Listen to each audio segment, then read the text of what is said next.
African bus crash search and rescue operations continue. Israeli Prime Minister greenlights new round of ceasefire talks.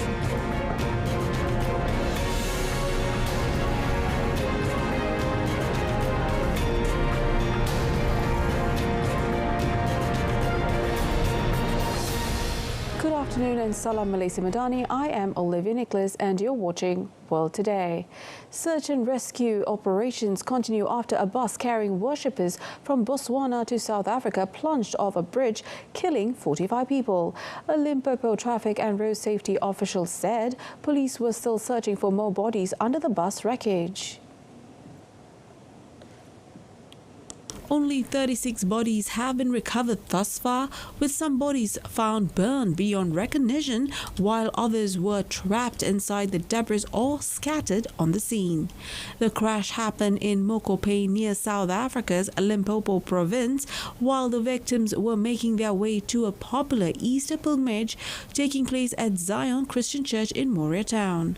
The driver was believed to have lost control and collided with barriers on a bridge near Mamatlakala, causing the bus to go over the bridge and hit the ground, catching fire. In a separate statement, Limpopo's Department of Transport said not only an 8-year-old survived the crash and was receiving medical attention at a nearby hospital. South African President Cyril Ramaphosa sent his condolences to Botswana and pledged support to the country. Israeli Prime Minister Benjamin Netanyahu gave the go-ahead yesterday for a new round of talks on a Gaza ceasefire a day after the world's top court ordered Israel to ensure aid reaches desperate civilians. But despite a binding UN Security Council resolution earlier this week demanding an immediate ceasefire, fighting raged on unabated in Gaza yesterday, including around a few functioning hospitals. Gaza Health Ministry said dozens of people were killed overnight. Among them were 12 people killed in their home in the southern city of Rafah, which has been bombed repeatedly ahead of a threatened Israeli ground operation. Men worked under the light of mobile phones to free people trapped under the debris. Regional fallout from the conflict also flared, with Israel saying it killed a Hezbollah rocket commander in Lebanon and a war monitor saying that Israeli airstrikes killed several Hezbollah fighters in Syria. Netanyahu's office said new talks on a Gaza ceasefire and hostage release will take place in Doha and Cairo in the coming days, with guidelines for moving forward in the negotiations. Talks had appeared deadlocked in recent days despite a major push by the United States and fellow mediators, Egypt and Qatar, to secure a truce in time for the Muslim fasting month of Ramadan, now more than halfway through. The White House spoke out against the detention of Wall Street Journal reporter Evan Gershkovich in Russia, as Friday marks 1 year since he was arrested in Russia on suspicion of espionage while on a reporting trip in the city of Yekaterinburg. Gershkovich, 32, became the first United States journalist arrested on spying charges in Russia since the Cold War, when he was detained by the Federal Security Service, FSB. The reporter, the journal, and the U.S. government all deny he is a spy. Earlier this week, a Russian court extended by 3 months his pre-trial detention. The FSB, the main successor to the Soviet-era KGB, said Gershkovich had been trying to obtain military secrets. He has now spent almost a year at Moscow's high-security Leverkusen prison, which is closely associated with the FSB, and his detention has been extended to the 30th of June. Western diplomats say Russia aims to build up a store of arrested U.S. citizens who could be swapped for Russians detained in the West. Russian President Vladimir Putin has said Gershkovich could be released at some point in exchange for a Russian prisoner held abroad, but no such deal has so far materialized. 3 heavy-lift floating cranes arrived in Baltimore Harbor on Friday to begin what Maryland's governor described as a remarkably complex operation to clear crumpled girders from a collapsed bridge taken down by an errant container ship. Vessel traffic through the busy port of Baltimore has been suspended indefinitely, causing disruptions to trade spanning the globe. The complexity of the recovery dismayed those involved. Twisted bridge cruises weighing thousands of tons still entrap the damaged container ship. The Chesapeake, a 1,000-ton lift capacity derrick barge, and 2 smaller crane barges arrived in Baltimore Harbor, the Navy said, and a 4th crane barge will arrive next week. The work of clearing tons of steel debris from the deep waters of the Patapsco River is made more delicate by the fact that the bodies of 4 workers have yet to be recovered. The 4 missing workers are believed to have been killed when the Singapore-flagged 300-meter Dali vessel lost power and careened into a bridge support column. President Xi Jinping on Friday had met with Sri Lankan Prime Minister Dinesh Gunawardena earlier in the week for trade talks. The meeting took place in Beijing, with CCTV reporting Xi saying that China was willing to expand imports of high-quality Sri Lankan products, as well as encourage Chinese enterprises to invest and develop businesses in Sri Lanka. Sri Lanka is looking to attract investment in the battle to stabilize its economy and return to growth following a financial crisis caused by a severe shortfall of dollars in 2022 that led the economy to contract 2.3% last year. The meeting comes days after the International Monetary Fund (IMF) concluded its second review of the $2.9 billion bailout with Sri Lanka. The IMF said reaching an agreement with the country's commercial creditors, the international bondholders and China Development Bank were the key to achieving debt sustainability. China is Sri Lanka's biggest two-way lender, with its companies building highways, sea and airports and other infrastructure on the island of India's southeastern coast. Gunawardena is on a 6-day visit to China from the 25th until the 30th of March.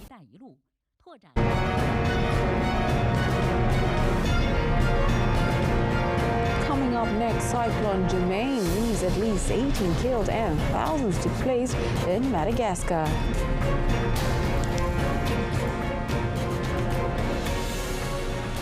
Northern Ireland's largest unionist party appointed Gavin Robertson as interim party leader after its leader Jeffrey Donaldson stepped down on Friday. The Democratic Unionist Party DUP said Donaldson stepped down after confirming he had been charged with allegations of an historical nature, but gave no details of what the charges were. Robinson is a fellow member of the British Parliament. As a member of the London Parliament, Donaldson, aged 61, does not hold a position in the Northern Irish power-sharing government, a key part of the region's 1998 peace settlement that not only resumed last month following a 2-year suspension. His resignation comes amid a tumultuous period for a dub and with elections to the British Parliament expected later this year. Donaldson is one of the British region's best-known politicians and is Northern Ireland's longest-serving lawmaker in the British Parliament, to which he was first elected in 1997. He is also a former member of the Northern Irish Assembly. Donaldson had served 3 years as Dub leader and recently bolstered his authority by agreeing a deal with Downing Street that revived the Stormont Executive and Assembly.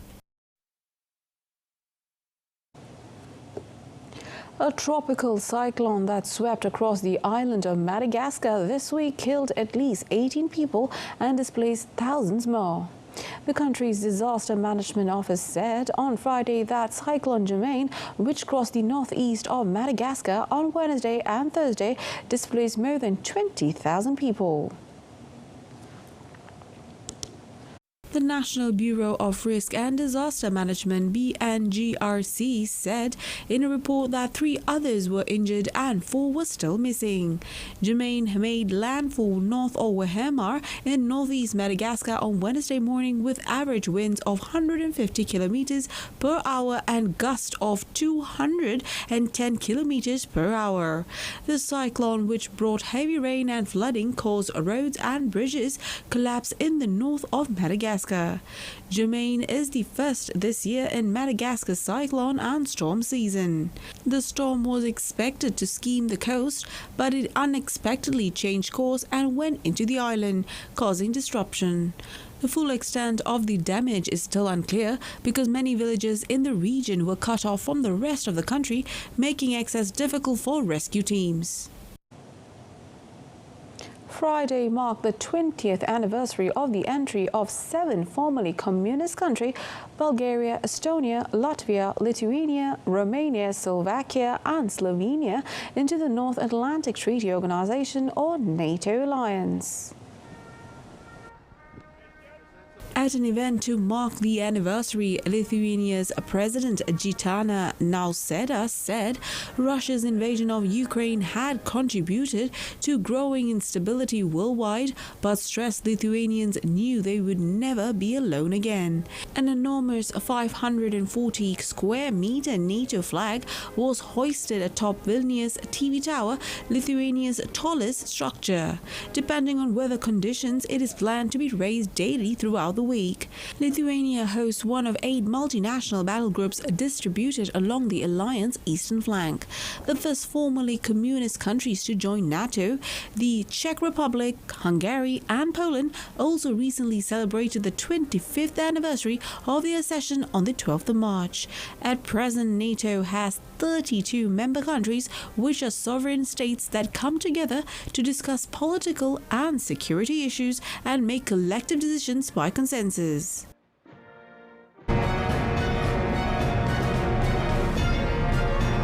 Still to come in sports, Xabi Alonso confirms commitment to stay in Leverkusen.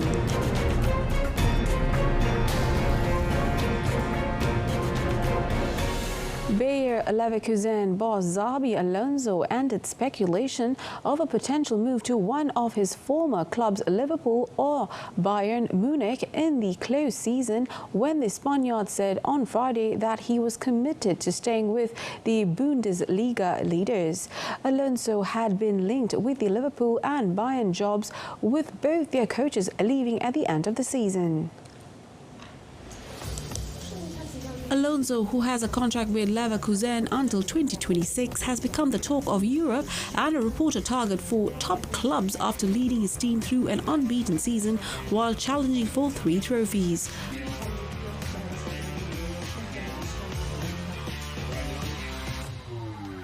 After we've been here many times, and it's been a season we have had a lot of speculations regarding my future, and till now we had so many games. We've been pretty busy, we've been pretty focused, and I wanted to use that time of the international break to reflect a little bit better and to take a decision. And last week I had a very good meeting with Simon, with Fernando, with Germain, when I informed them that my decision to continue being coach of Bayer Leverkusen. Alonso joined Leverkusen in October 2022 when the club was mired in a relegation battle, eventually turning things around and leading them to a 6th place finish to qualify for the Europa League, and earned a contract extension until the 2026.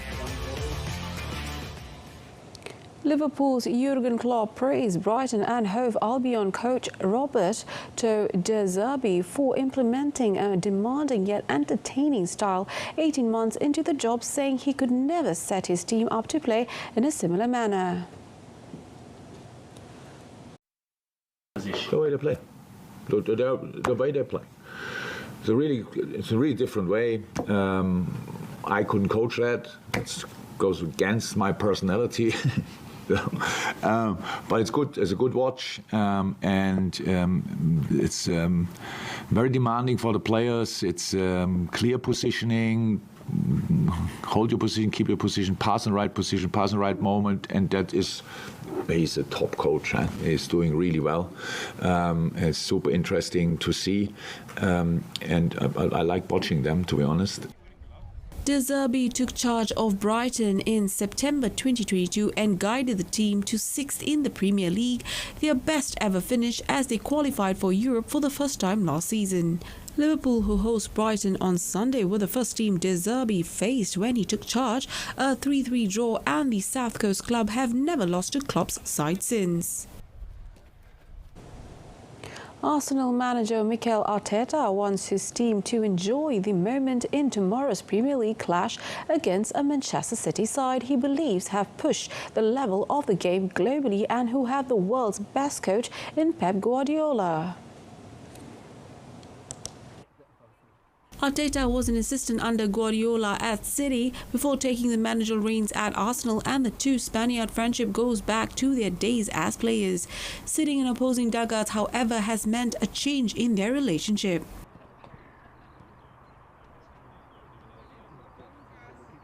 Yeah, I was just watching everybody walk in the building, and I loved the energy. I loved the smiles. They were glad to be back. They were actually wanting to train yesterday, and the way they communicate and relate with each other is phenomenal. And we have to embrace the moment. We need to go day by day, train really well, prepare for every match, and see where this can take us. We've done a lot already to be in the position that we are, and now we have to embrace and enjoy the moment and go for it.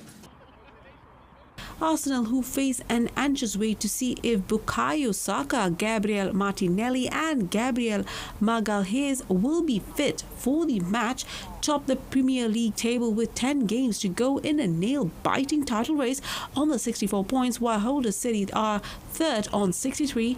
Liverpool are second with 64. Meanwhile, Manchester City will be without defenders Kyle Walker and John Stones on Sunday after both were injured on international duty. Midfielder Kevin De Bruyne has trained this week and is expected to play despite the groin issue that saw him withdraw from the Belgium squad that drew 2-2 with England on Tuesday. We played really good the last month, but international break. And always the first game, not now, always the first game at national break, you think, what happened. But yesterday we trained good, we have 2 more training sessions, and we prepared the game and ready for it again. City are unbeaten in the league since 6th of December but have drawn 2 of their last 5, including a 1-1 draw at Liverpool earlier this month. Arsenal have won 8 successive games and have scored an outstanding 33 goals in the process. Moving on to updates on the Saudi Pro League, a late equaliser from left-back Abdullah Al-Ammar proved sufficient for his team to salvage a point as Al Ahly secured a 2-2 draw away to Al Ittifaq on Friday. In the action at the Prince Mohammed bin Fahd Stadium, Saudi striker Faraz Al-Brikan had given the visitors the lead in the 8th minute before Ivory Coast midfielder and Al Nassr Loni Seko Fofana drew Steven Gerrard's side level just before the break. Al-Brikan would then deflect a low cross from former Celtic and Lyon striker Moussa Dembélé into his own net in the 49th minute before former Manchester City winger and Algeria international Riyad Mahrez provided the assist for Al Ammar's 88th minute equaliser. Steven Gerrard's side will be frustrated with their season so far, but they did enter the March international break off the back of some improved form, having lost only 1 of their past 6 Pro League matches. The draw seeds third place Al Ahly move to 48 points, 8 behind Cristiano Ronaldo's Al Nassr in second, while Al Ittifaq remain in 6th on 36. Meanwhile, another Saudi Pro League match, Al Ittihad came back from a goal down to defeat Al Fayha 3-1 on Friday. Moroccan international Abdelhamid Sabiri put the visitors in front from the penalty spot in the 25th minute after Karim Benzema, who returned to the starting lineup after a month's absence, had seen a penalty of his own saved by Al Fayha's goalkeeper Vladimir Stokovic just 5 minutes previous. Morocco's Abdelrazak Hamdallah would soon draw the Al Ittihad level on the half-hour mark with his 18th goal of the league campaign and 25th across all competitions. 22-year-old Saudi midfielder midfielder Ahmad Al-Ghamdi would put the host in front on the stroke of half-time, nutmegging a defender before finding the top corner, with Hamdallah later turning assist provider for Marwan Al-Shahafi to put the result beyond doubt in the 94th minute. The result sees Marcelo Gallardo's side close the gap behind third place Al Ahly, who drew 2-2 away to Al Ittifaq on Friday to 2 points, while Al Fahia sit 8th on 32. Double reigning world champion Kale Rovanpera powered ahead at the Safari Rally Kenya on Friday, winning all 6 stages as his Hyundai rival suffered mechanical problems. The 23-year-old Finn is competing in just a few WRC World Championships events this year and had been sitting third after Thursday's Super Special. The Toyota driver winner of the African race in 2022 had a perfect day despite the difficult conditions in the East African savannah. The Safari Rally third round of 13 in the championship is considered the most difficult, and this year it takes place during the rainy season, which makes the tracks difficult to navigate. But Rovanpera pulled out all the stops after failing to finish last month in Sweden, opening up a lead of around 1 minute on Toyota teammates Evelyn Evans of Wales and Japan's Takamoto Katsuta. Championship leader Thierry Neuville had led overnight but suffered as he opened the track first ahead of his rivals. After hitting a stone, the 35-year-old Belgian had a puncture and lost parts of the bodywork which had been torn off in the impact. At the end of the second day, the Hyundai driver was 4th, 1 minute 7 seconds off the pace. His 2 teammates at the South Korean manufacturer, however, saw their hopes of victory disappear. The driver today will compete in 6 stages with 160.96 timed kilometers. Work is well underway in the Château de Versailles Park, where the Paris 2024 Equestrian Olympic events are set to take place this summer, with the iconic palace as a backdrop. Workers have flattened the ground, prepared obstacles and erected bleachers for the site that is set to welcome 16,000 spectators for the dressage, jumping and cross-country equestrian events, as well as the 5 modern pentathlon. All the infrastructure built for the occasion, from stables to obstacles and even roads, are temporary and will be dismantled after the Games. The Versailles grounds and basins have also undergone restoration work in the last 2 years in anticipation of the Summer Games. The Equestrian Olympic events will take place at Versailles from the 27th of July to the 6th of August, while the Paralympic events will take place from the 3rd to the 7th of September. Louis XIV built the Versailles Palace in the 17th century as a symbol of France's prominence as a European superpower and his perceived divine right to wield absolute power. It remained the principal royal residence until the French Revolution and the overthrow of the monarch nearly 8 decades after his death.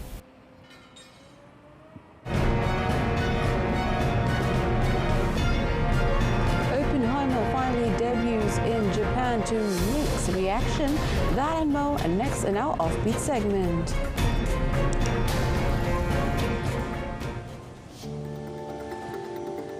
Hiroshima citizens had mixed reactions to the Oscar-winning Oppenheimer film after it finally made its way to a delayed debut in Japan on Friday. The 3-hour historical drama about the race to build the world's first atomic bomb claimed 7 Oscars, including the prestigious Best Picture trophy earlier this month. Agami Kanage, 65, rushed to a movie theater located a kilometer away from the atomic bomb dome on Friday morning to watch it. 映画としてはとても見応えがあったし、最後まで結構集中して見続けることができましたけど、やはり最後のオッペンハイマーに対してのアメリカの裁判であるとか、ああいう場面に関してはすごく随分違和感がありました。 Kanage also said she felt disappointed that the stories of victims in Hiroshima and Nagasaki were not told. Another Hiroshima resident said he was a fan of the film's director Christopher Nolan, but wasn't sure the movie would be well received in Japan. クリストファー・ノーラン監督の作品はかなり好きなんですね。なので映画としてはもちろんすごかったですし、アメリカでアカデミー賞を取れたっていうのも納得がいく作品ではあったんですけれども、ちょっとやっぱり原爆を肯定するような表現だったりとか、そういったところはですね、広島にルーツを持つものとしてはなかなか見てて辛いものがありました。特に日本人が見るべき映画ではないのかなと思いました。Japan is the only nation to have suffered atomic bombings, which claimed more than 200,000 lives in 1945 during World War II. There were doubts over whether Oppenheimer would get shown in Japan when the film premiered globally last year.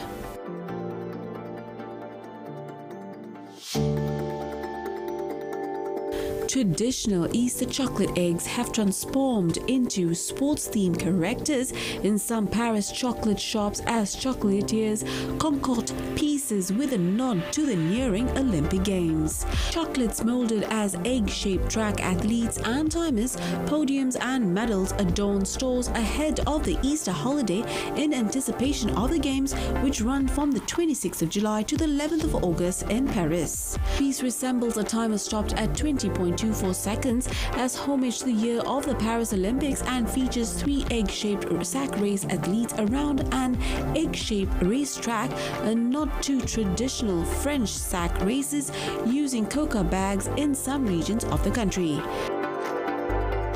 L'inspiration de cette collection de Pâques 2024 me paraissait tout à fait évidente puisque c'était cette année en France une année dédiée au sport. Et après, finalement, le processus, c'est de lier cette année sportive en clin d'œil quand même à Pâques, donc de lier des symboles forts de Pâques, donc évidemment c'est l'œuf. The extravagant pieces cost €2,500 to order, but the shop has also offered a more budget-friendly alternative in chocolate egg athletes, flavored with chocolate spread and with milk and caramel notes, which are sold individually.